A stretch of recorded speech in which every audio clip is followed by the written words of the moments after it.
Hello, friends. I'm meteorologist Zach Shields in the Fox 7 Weather Center. Thanks for checking us out on the Fox 7 Austin YouTube channel.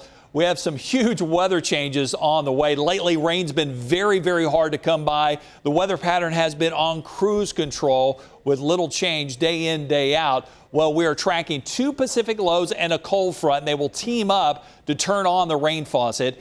And we may get too much of a good thing in a short amount of time that could lead to some localized flooding. We're not expecting any flooding today, which is Wednesday, but as we go into Thursday night, that's when it could happen. National Weather Service has issued a flash flood watch that will begin tonight at midnight and go until 6 a.m. on Friday. All the counties highlighted in green. That does include the I-35 corridor, the Austin Metro, back across the hill country. And looking at the latest model data, it looks like the prime spot for the flooding concerns will be out across the hill country. That's where we're going to experience the highest rain totals. So we have a parade of lows out west.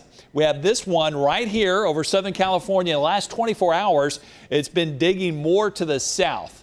It hasn't made that move toward Texas just yet, but it's gathering up all this tropical moisture and energy and throwing it our way. On the heels of this low, keep this in mind, we have another one right here near Alaska. This will come into play at the tail end of the weekend. Let's first focus on this first western low. As it pivots into Texas, you see how the upper level winds diverge and there's a void in the upper levels. When that happens, the air near the ground has to rise. And that's why I'm thinking the rain coverage will increase along with the storm threat.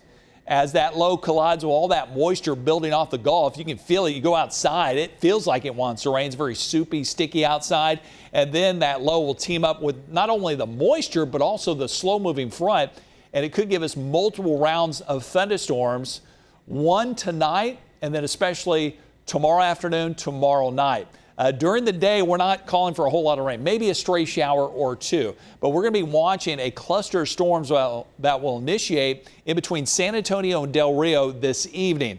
And some of those storms could last long enough to clip areas from Austin, the hill country, between midnight and sunrise tomorrow morning.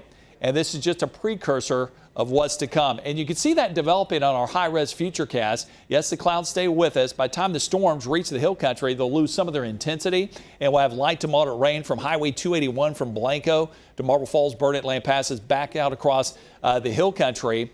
And then the next round, it means business. This is going to happen during the day on Thursday. First half of the day on Thursday, we'll probably be tracking storms initiating west of the hill country and then forming into a huge cluster that comes through late afternoon, early evening. That moves out by mid to late evening, and then we could get a tiny line of rain in here in advance of a front first thing Friday morning. For now, the severe weather threat seems limited here. To the north and west, you see the darker green. That's a level 1 out of 5 severe weather risk.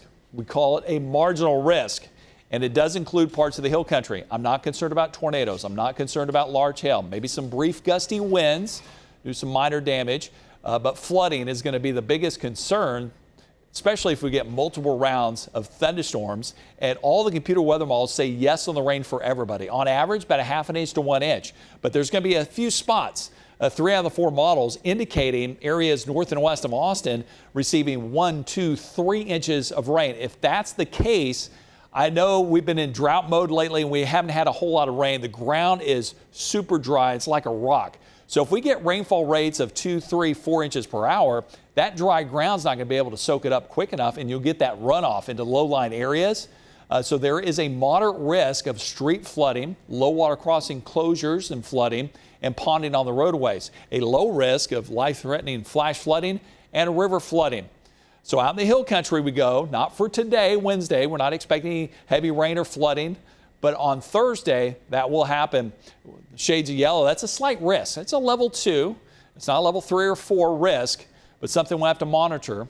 We, again, are under that flash flood watch tonight through Friday morning. Flash flood watch means watch out. Conditions are favorable for flash flooding. When you hear warning, that means there's flooding happening in that area. Then we focus our attention on what's going to happen this weekend. The first low comes across, generates the rain, and then on the back side of it, it will send in a front. It's going to cool us off, dry us out for Friday and Saturday. It's going to feel more like November around here. And then the second low comes into play Sunday and Monday.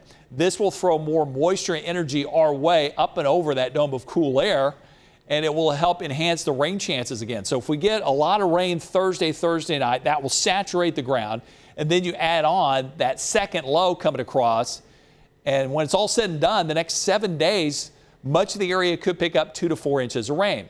If we get saturated ground for the first system, we get more inches of rain Sunday and Monday. I think the flooding threat could be even worse Sunday and Monday, something we'll have to keep a close eye on.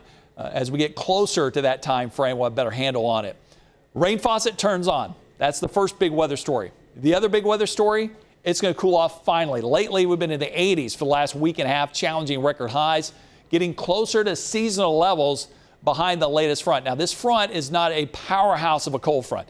It's not going to freeze around here, and it's really not going to be jacket weather. It's going to be refreshing. 60s and 70s Saturday and Sunday with morning lows in the 50s, and then that front will eventually back up and interact with that second western low to really turn on the rain again Sunday and Monday. So with those big weather changes on the way, make sure you download our free Fox 7 WAP to get the latest weather information anytime on your smartphone, especially if we have weather alerts to pass along too. So again, get the umbrella ready to go, and it will eventually feel more like November around here. Thanks for stopping by on the Fox 7 Austin YouTube channel. You have a great day.